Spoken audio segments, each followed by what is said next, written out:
So you'll hear like a shoestring talk, what you hear just like in the plenary discussion about how to make use of our biggest enemy, the data in PDF. And not the enemy is not the data in PDF, but how to extract data from PDFs and make it usable. So I won't talk the entire story. I will mainly focus on the way we approach it. So to understand what we do, so I'm a biologist from the back, and this is how I got my thesis in 1988. I'll spend like a year, go to the library and extract about 600 publications data on the question how many ants are in Europe. So I ended up with 550 something ants in Europe with all the literature references. But it was like 1 year work to go to the library, and at the end I had a pile of PDFs and nobody could use them. So the question is not so unrelevant because in '92 we had one of the big summit where we realized there's a big problem out there, it's a biodiversity crisis. And if you want to do something about environment, and you have to measure. Measure means you do measure something and you compare to something later. So again, if you talk about biodiversity crisis, it's a loss about species. So we have to know how many species there are and how many are lost. And so again, it's important to have a list of species. And in 2002, then we finally had like an online catalog of all the ants of the world, which are like 11,000. They were linked to pages in PDFs. But it's only ants. It's only like 11,000 and not 1.9 million species. And so there's no doubt we need biodiversity. We have to understand it, and we have to know at least a big part of how many species there are. But our problem is we don't know what we know. So that's what I will talk about today. So our challenge is this. So we have like 500 million pages of published records on biodiversity outside. So we have an estimate of about 2 million species, but about 10% of them is digital. Most of it is not. And most of the publications that come out now, they're PDFs. And they're not anywhere easily findable. So we don't even know what we've published today. So we're clearly lost. So the access to data is not accessible, but data itself is not copyrighted, whereas publications are copyrighted. So if you can actually get data out, we can make all this accessible despite the publishers not want to do us. So essentially what we want to do is, we have here a PDF, we want to get this into a way machines can understand this. That means it's not just taking the text out, but understand the text and put them into standardized forms. So in our case, we use Darwin core terms, that's like the standard used in the biodiversity community to define our data elements. So essentially when you look at that, it's exactly as you see before. The biggest challenge is you get a PDF, you have to read it in. And PDF is a nightmare. So a lot of effort goes in taking text out of PDFs.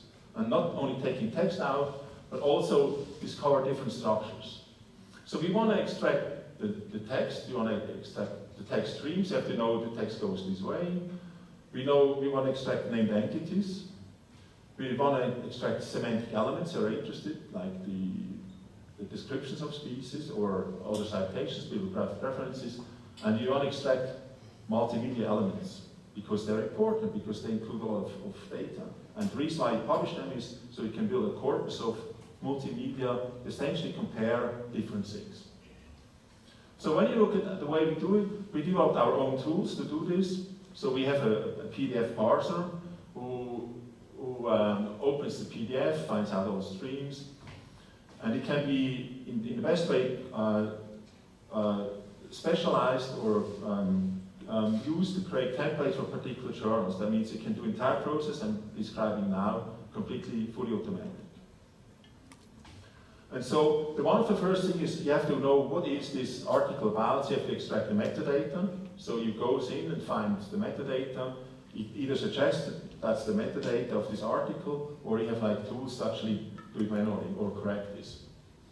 The next step is you want to get the multimedia out. So each of these publications, the images, they have like a caption. So there's a caption rate. So we have to find the image, you have to find the caption, and then you have to make a link from the caption to the image. So we have to annotate the caption with an element that, okay, this is actually the element we are interested in, and it refers to. But there's more in the article. So in the articles there are also references to this image. So you have a figure citation, and the figure citation says, okay, go to figure 1, which we've seen before. There's a caption, you can read that. So again, we have to make an annotation here. So we have to annotate this and say, okay, this is the caption and so on, it refers to this, and here's the caption text. And that's an important element because once you take text out, the text blocks out, you won't actually know what's in figure 1 because you don't have the context anymore, so you need that. So when you actually take the image out to do something more, so we take the image out and deposit it on Zenodo. It's one of the big archives now, widely used in sciences at CERN, which is open for anybody to work, and essentially here for the long tail of science data, small data sets essentially. So essentially, we deposit the image on Zenodo, we get a DOI, and we also annotate the caption and the figure citation, which is DOI. So now, when you have a figure citation anywhere in the text, you can actually go and look at the image. And the image is taken out, and we actually, it's not just taken out, but the image itself is annotated. So in the image itself, you know the provenance. But if also the deposit, and the deposit has a title and which is captions, but you issue a DOI is issued, then you have like some keywords, then it has a lot of elements on the side, in the average about 6, which are like related identifiers. So it's part of this publication, and it has a license and all that. So essentially, you create an element which allows to find this text. Another element to extract are tables. So tables are from simple to very complex, and we are pretty much advanced now to extract even rather complex tables. And so essentially, we mark them up, we find them, we can actually do the same with anchor them in the text, but you can also export that. Like here, you can export this table and put them in a CSV file or open it in your text editor. Another elements are the bibliographic references. So if we find them, and if a parser to essentially find out who's the author, who's the year of publication, what's the title. In this case, it's a book chapter, who's the book editor, who's the journal, and so on, what page it is. So for kind of standard references, this works now very, very well. And then, of course, again, you don't have just bibliographic references, you have also bibliographic citations. So in this text, like here, this citation, so you annotate also the citation with this bibliographic reference. So whenever you extract this block of text, you find this, you actually know where what the reference, what it refers to. And so the next step is to look up taxonomic names. Essentially, that's named entities look up, and we discover all the names, the scientific names. We send them to a reference database to actually find out what are what's the hierarchy of that. So we want to know, is this an ant, this is ant, it's an animal. So you want all this hierarchy so we can actually annotate this name.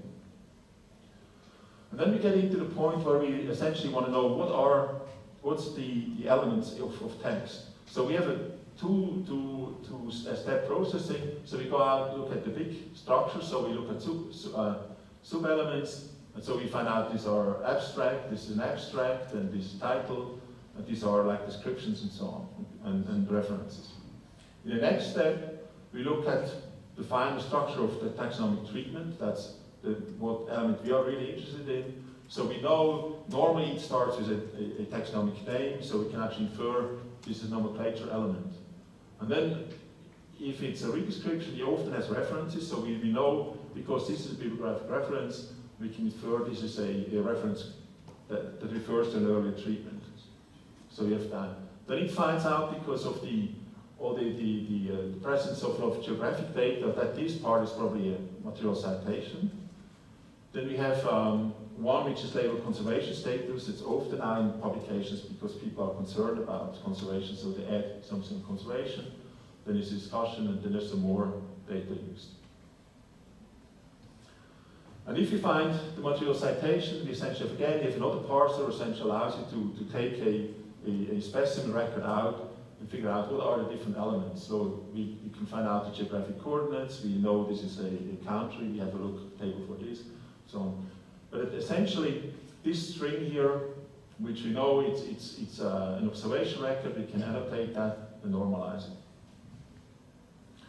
And all the results then we save in a IMF file. That's like essentially a zip file which includes all this information. And it's important because it includes all the multimedia, it includes all the text, but it also includes all the data where it essentially says where on the picture on the slide what element it is. So you know exactly for each word where the exact position in the image is. And the image is taken from the PDF we get. We create a page image so we can actually measure for each. And if you actually make annotations, you don't have to store and ship the entire document forwards and back. You can actually just like change in the respective CSV files. So now we have all this accessible. So we can make it more widely distribute this. So the images, like we said before, are enriched. So we have like a lot of data. So we know the provenience, we know what's linked to. And the text itself is saved like as a deposit in Synoda 2. So if it's closed access, you will not get the text, but you get all the references, you get everything which is we discovered and which is accessible. So each taxonomic treatment has a persistent identifier, so you can actually cite this, go forth and back. And everything is machine readable. So essentially what we do, we take unstructured data, like PDF, and make it highly structured stuff. And we can actually, we make even the details or the individual elements out. So now we can take all these images and search for all the images about this. So you can actually put all these things in context. So you can say, give me this, and you see like 600 other images which are related to that. And you can start to do really interesting things, like comparing different, see whether you can group these images, for example. So essentially this is, the PDF, then we have our sort of semantic enhanced part, but we can also do something really cool now. So we can actually take this text and we can make a new PDF out of that. Or we can actually make a chat article which is used in importing PubMed Central, which is the most important, biggest library of biomedical sciences. That's actually an interesting thing because now we have this thing which is like done, it's opened up. And we can actually import this. And so we can offer this service now to publishers if they want to use that essentially and opening up this world. So, and we work on this open biodiversity system. So essentially it's a knowledge management system, a huge trickle store we fill up with all the data we extract. So this is actually very cool now that we have all this data we extract accessible for everybody. It's all the work we do is open source, so you can actually get all the code and all the data is also open. So it's different from the talk you heard before. And it's complicated to do it. So don't look too much about this. So, and we are not as effective as IBM is. We are much smaller, we are not a billion enterprise, we are a million enterprise. But, and so we process like, not a very big thing, we get like a 250,000 references out, you get like 70,000 to 100,000 taxonomic treatments out for like 2017. Total, we have now about 180,000 images extracted on Zenodo, and we're probably going to quadruple or get towards a million in the next couple of years through new funding we achieve. So the important point though is, it's really interesting to do this stuff, but it's really stupid. We should actually not talk about this. We should actually go and talk to everybody who's publishing. Don't publish PDFs. Don't talk to any publisher who publishes PDF. Create semantic enhanced publications. And you can do that. You can go to Painsoft, which is one of the leading publishers on that, and we work with them on the XML side. And you actually can look at how they do this. How they can actually publish data which can immediately be open, can be mined, it's accessible, it's open data. So this is my lesson here is, look at this what we do, it's really exciting stuff. But really, when you, as a scientist, look at this and don't do it. So this is like, so we are sort of collaborating on that. So just to declare that, so we essentially do all the legacy stuff, which is also the PDFs that come out today, and they are much more advanced. Thank you.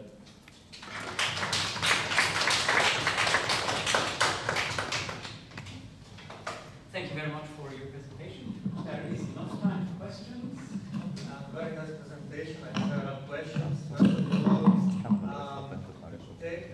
I'm a bit surprised about the fact that you can upload all images there. Typically, journals have very useful license, so you can use the image for presentation. But I suppose in many cases, uploading images on a repository might be a bit borderline. Would you do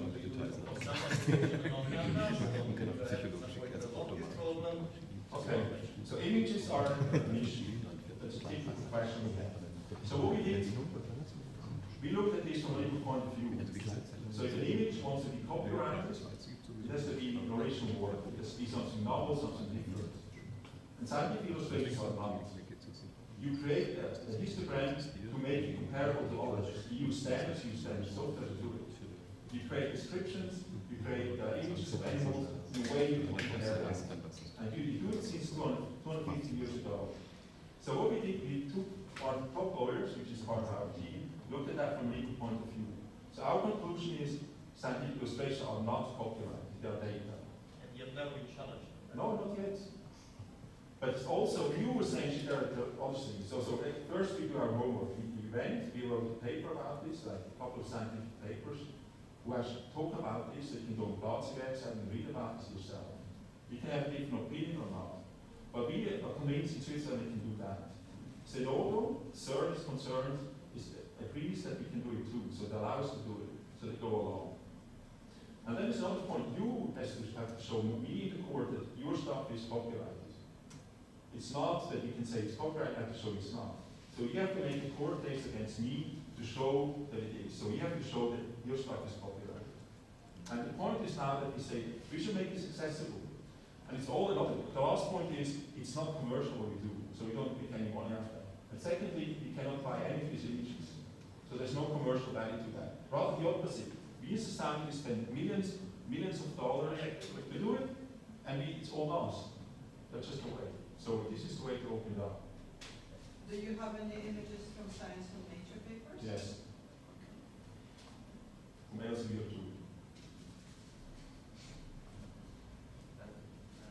Yes, it seems that there is a lot of, kind of correct, some manual intervention, at least in the process, is not fully automated, but maybe there is a lot of manual intervention.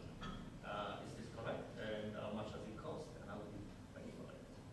Okay. So in a sense, you see the same, it's all the same as here in the experimental. So you can actually, we don't use the crowd so much, we talk about this now, to actually make templates. So essentially what you do, you take the PDFs to figure out what are the regions where things are, what they are, so you can make very precise templates. So in the best case, we can run fully automated. There are some errors inside, we agree, but we can easily correct them. So we think we make a very big impact by making all this accessible so people can come and say there's an error, we can correct that. So this is QC, part of QC. So do you invite people to correct, or do you do it in-house?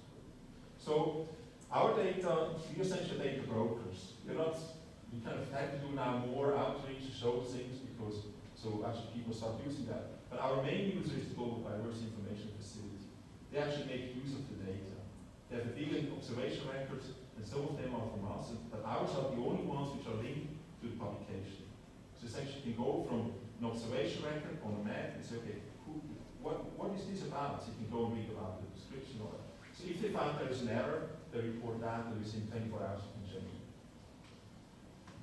And we got now a big brand, so we can actually explain that and hope we can get Calvin all to it. So. I might chip a few bites in here. Also, the thing is, if you observe an error on a website where you can publicly access the descriptions and the plots of the respective map, of the respective observation records on a map and something, right now you can report that. So people who spot errors can report them and we can correct them, and it's, well, quite a way up the list for the next 3 years, yet for that next grant, to provide facilities that will enable you to correct it right on the website, much in a Wikipedia kind of style. At the moment it's not possible, at the moment you have to do it. At the moment you can report and we do it, because the tools that Donut showed, all these screenshots off there, let's say a bit sophisticated and kind of hard to webicize, and But we have students essentially take the program, it's called Gate, where we use running on the desktop and open this and change. So you can go out and come and do it. Can you talk a bit like a very And so funding essentially, most of the funding is through USNSF, Deutsche Forschungsgemeinschaft, whereas in 2020 now we have some funding. If I understand correctly, your results are actually in the public domain. Yeah, it's all so public. anyone, each of us can have access. I mean, the most funding for research results comes from the taxpayer. So yeah, so the results belong to the taxpayer, and this is what we do. We open up the data that comes from research, and that includes documentary images and everything, and make them available to everybody. So one thing I can say, if you're interested in building corpora from other, like diversity, you should talk to us. We're interested in how to do it. Can I have a short? You mentioned publishers should not publish PDF, but I don't think we can get rid of that very quickly. However, they all have internally some source code before they produce the PDF. They could at least make available the source code. I was at the event in European Project just in Brussels a couple of weeks ago. Several publishers were invited, and some of them were quite available for that presentation. Not all of them. That's the was one. You see, knowledge is money. We have time for one more question. Perhaps I would like to ask you then about future extensions. We also want to have a look at the text itself, what the text is about, in the keyword detection, for example, or even fact extraction. Okay, so we do a lot of fact extraction already, so like all naming identities. And so we did some experiments using like certain vocabularies we can imagine. And essentially, we don't have resources to do a lot of text mining in that level, but we have like collaborations like in Arizona, who takes all the regions and find out statements about it. So our interest is come to us and we see good work rock. And the really interesting thing, which I think is important, is that we don't throw out this text and data mining results we do, because opening up a PDF is really expensive, so we should not throw it away. And so if you have like a platform like ours, or maybe others, I don't know, but you should increase extraction from PDFs in a way that others can use that. That's very important, because when you talk to people in text and data mining, it's like all the time it's only text extraction. It's really stupid. We should really build together a huge corpus of data that can actually mine and use. Yes, thank you very much again for the speaker and also for the initiative of keeping things in the public domain.